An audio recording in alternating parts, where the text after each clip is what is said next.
at the Four Seasons Hotel in Toronto. We got Metallica, and they're co-hosting the Power Hour this week.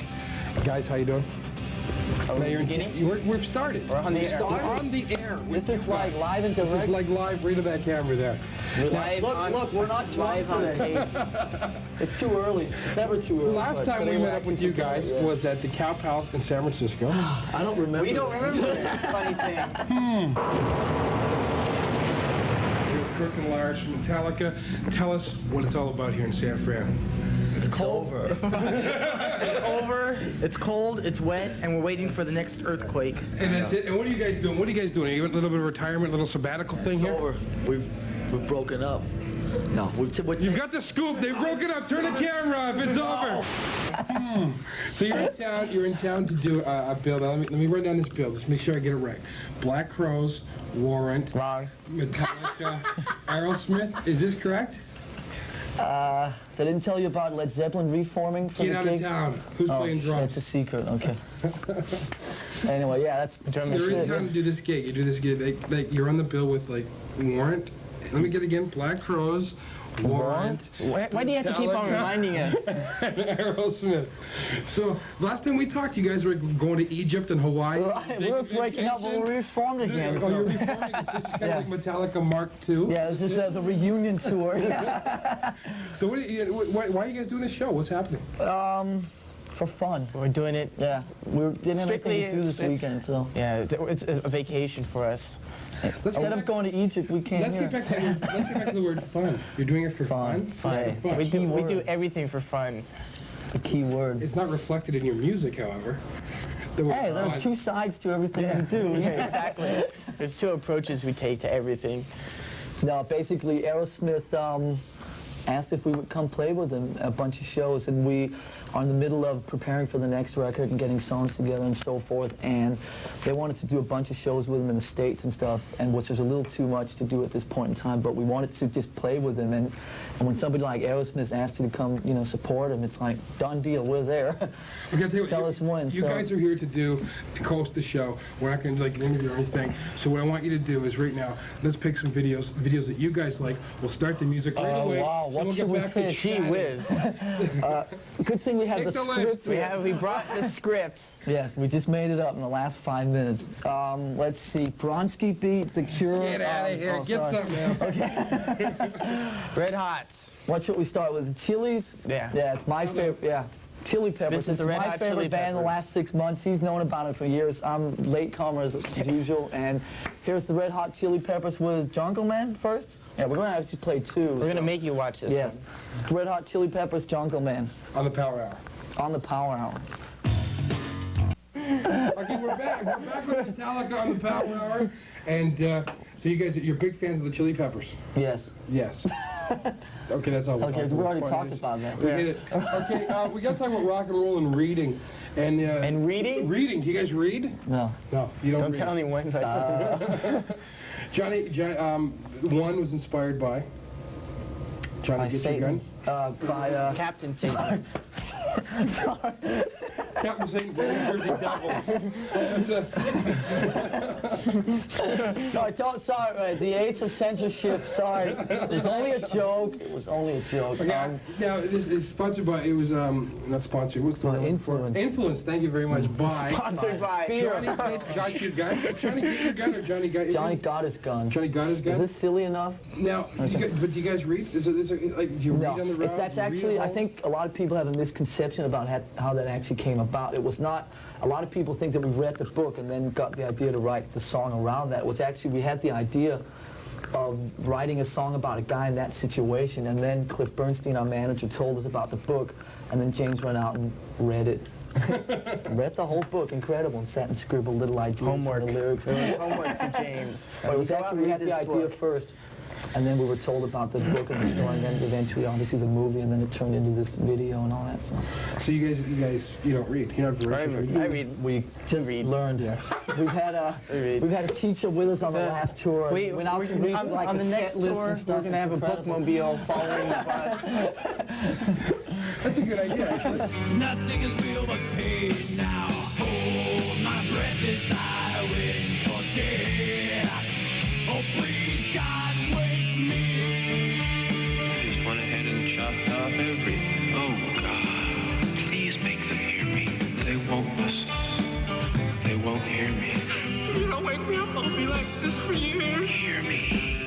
How important is actually doing a live show to you guys? Very important. It's very important. Very important. The whole day is based around the live show, and you have to fix your schedule around it. Make sure you have enough. Definitely. What's cool enough about time to these gigs, sleep and yeah. What's cool about these gigs is we're only playing like an hour and 10. We're used to playing like 2 hours and 20, 2 hours and 30. So this is nothing. Not much responsibility on these kind of gigs either. But I'm talking about as far as sitting in the studio recording, right? Really? Tell us about it. You've been around us a bit, haven't Do you? you want to help us with our set list? But you're sitting in the studio recording a record.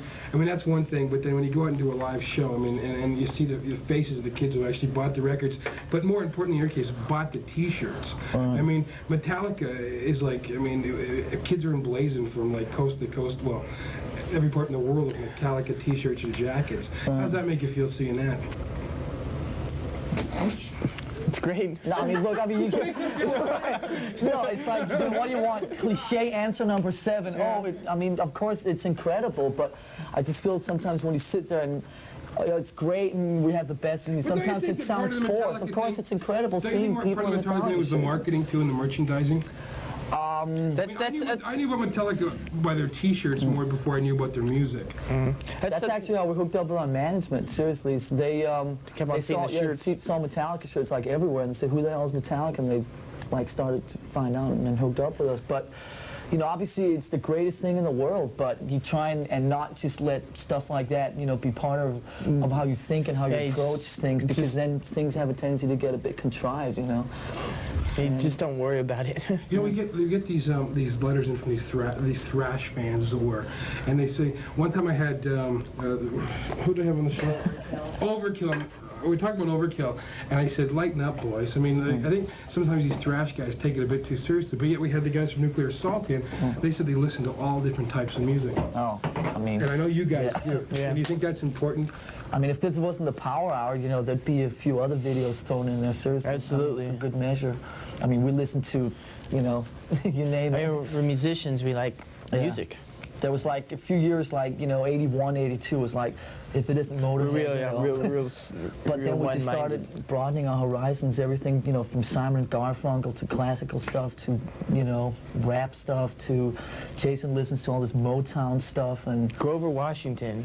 Yeah, it's like in the dressing room before we're about to go on stage, you're like Diana Ross's best hits, and it's like take the CD, stomp on it, and put some, you know. Yeah. Needless to say, we don't all agree on each other's personal we hardly tastes. ever agree on anything, but in fact, we find each other putting on things just to annoy. Yeah, I'll put on, you know, Edie Brickell. James will put on what's those guys? I don't know. What are they called? Leibach. I'm a big Roy Orbison fan, which goes down. He puts Roy Orbison on after the gig when we're eating dinner.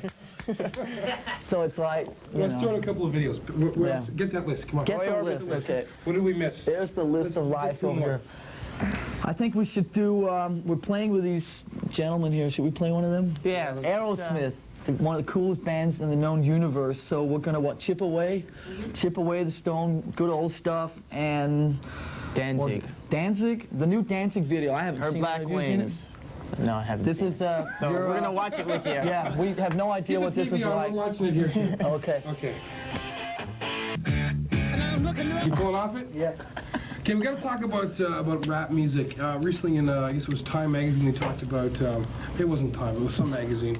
They talked about how there's more. What am I trying to say? Social conscious, more opinions coming out of rap music than say the heavy metal genre. Do you agree with that? Go ahead, agree. What was the question? Not particularly. I think that every different genre, whether it's, you know, metal or rap, they have, which is what I find really annoying about when these groups start targeting, you know, bands. They'll throw in like heavy metal and they'll just target all heavy metal stuff. They won't actually sit down and realize that, wait a minute, there actually is a difference between, say, you know, Poison and Slayer, or John Bon Jovi and, you know, Skid Row or whatever. It's just all these different bands that all have their different things going, you know, and it's just, like, for instance, we've always had a different approach lyrically and attitude-wise and so forth, and a lot of the other more LA kind of metal bands and so forth, and it's just annoying that we always get thrown in with them. And the same way with the rap. I mean, with rap you have real commercial stuff, you know, like LL Cool J and MC Hammer and all that stuff. And then you have like the real street stuff, which is comparable to like Slayer and stuff in attitude-wise, like NWA and Ice-T and Ice Cube and stuff like Public that. Enemy.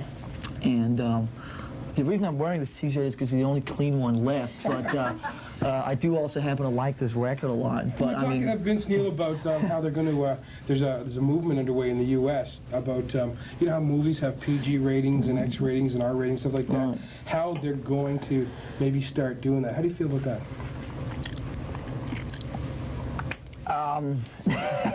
I think, you know, I mean, if these parent groups, it's like, it's kind of like, you know, if there's an R-rated movie, it's like that just makes you want, if you're a little kid, go in and see it even more. If like you're rebelling against your parents, you know, yeah, I got this album and I keep it under my bed and it's got a big X stick on it. It's like then when it makes it all the juicier to have. Yeah.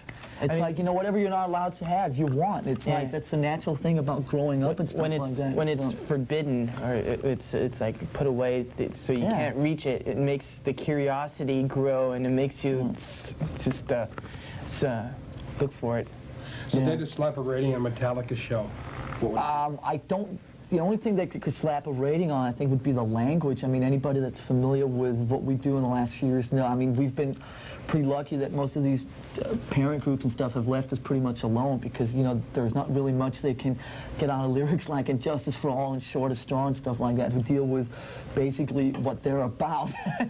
And so, you know, obviously language is something they could go after, but I mean, that's not something we're going to change. That's part of who we are. And it's more the language in between songs also. Right. we have a video called One by you guys, but we don't have really anything else, do we? If you do, let us know, because it's the only one we've released. Unless you want to play something off Cliff and Mall, and I don't know if that sound quality is good enough for anyone. What's with it? Why no videos?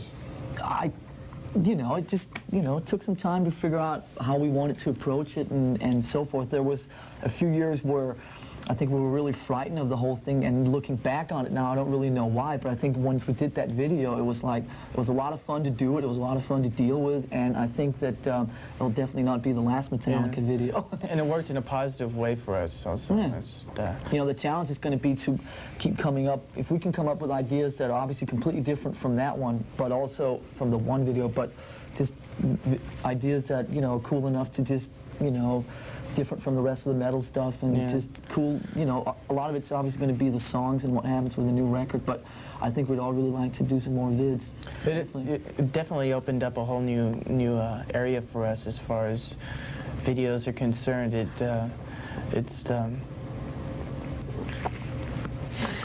We're going to do some more. Let's play some of this. Kirk just woke up. Play some at this point. Okay, the list of live.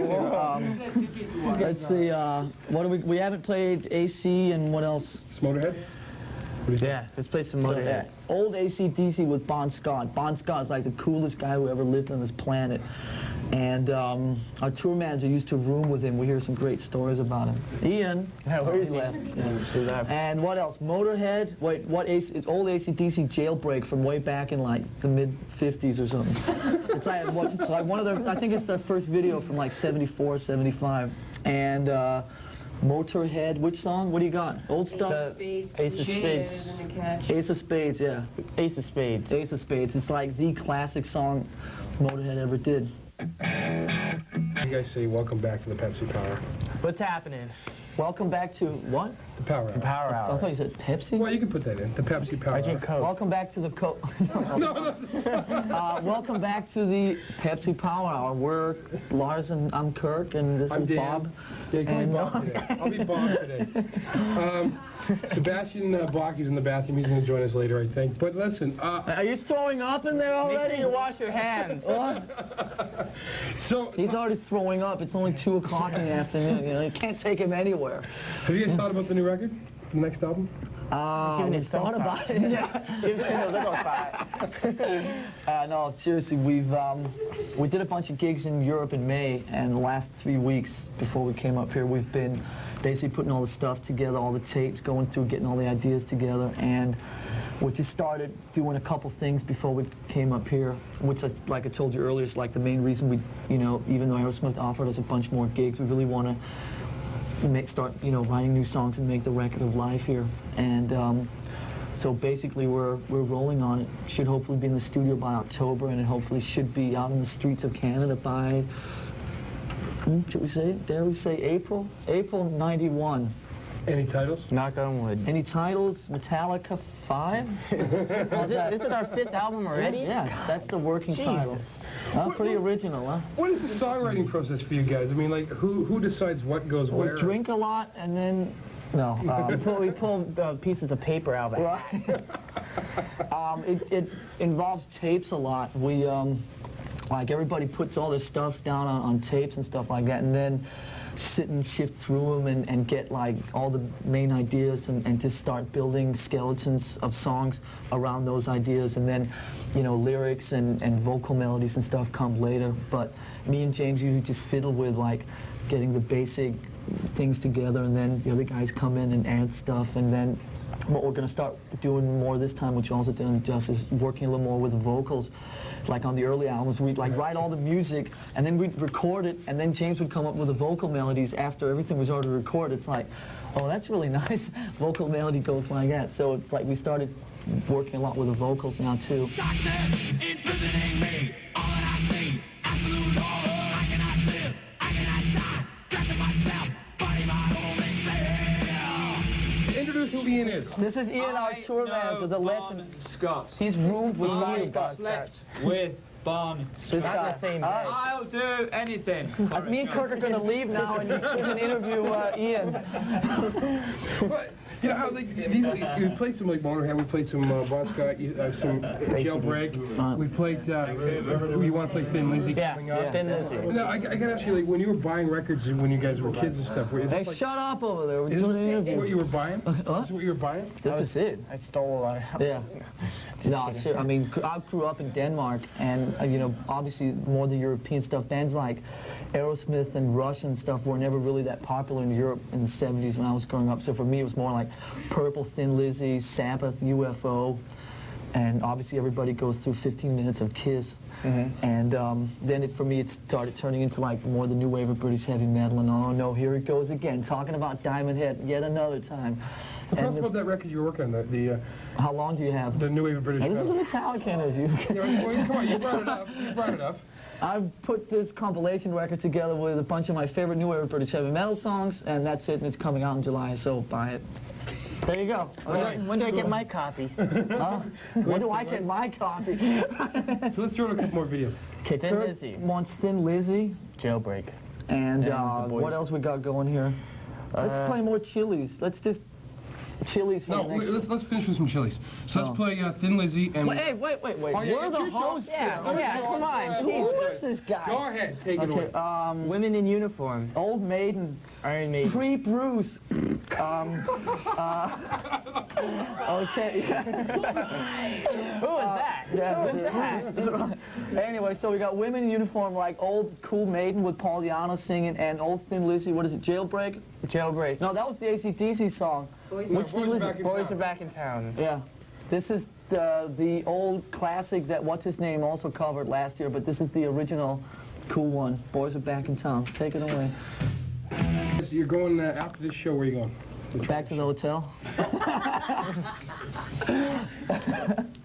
We're getting a little silly here. We're going to Rochester, 5 minutes down the road, This is probably not airing before the gig, is it? No. Okay, so I can't tell them to show up. So there. say you had a fabulous gig here in Toronto. It was great. A lot of people were Hope you like really the show in good. Toronto. We love Right, that we Canadians. haven't played yet. How'd you like that show? Was it great or what? God. What do you think of that ending, huh? So speaking of ending, Speaking of... let's bring somebody. Yeah, we found... There was this Metallica fan wandering around down in the Yes, lobby. we got through security. Looking for James. Come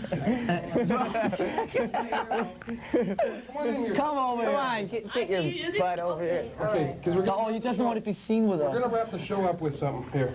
Okay, here, take this one. This is open forum. This is open Now forum. tell us what Sebastian you wanted has to a few things he has to get on. Sebastian's commentary. This is a little thing. say. This is a little thing. They want me to hold it, I was man? telling Lars about the other day. man, is this a Shure 58? There was a little comment that I noticed, which was on your fine station, which, you know... What's called power? No, it was not on the Power Hour. It was not on the Power Hour, because Dan is someone that appreciates music and doesn't try to enforce his opinion. I thought you were in a pub. Happy Father's Day to all you dads out there who have to put up with you Metallica freaks at home. If your son is into Motorhead and wants to look like Lemmy, you have my sympathy and understanding, I might add. I have a Metallica freak at home who wants to shave his head and call himself Wiener. It's just something that there's a lot of stereotypes in heavy metal, and I want to congratulate you, Dan, for not being one of these lame people who can't say something to someone's face and has to say it like behind their back in front of like 3 million people. And I want to say, round of applause for our special guest, Sebastian Bach. That's true. Yeah. And you know, the funny thing is that he's going to be at that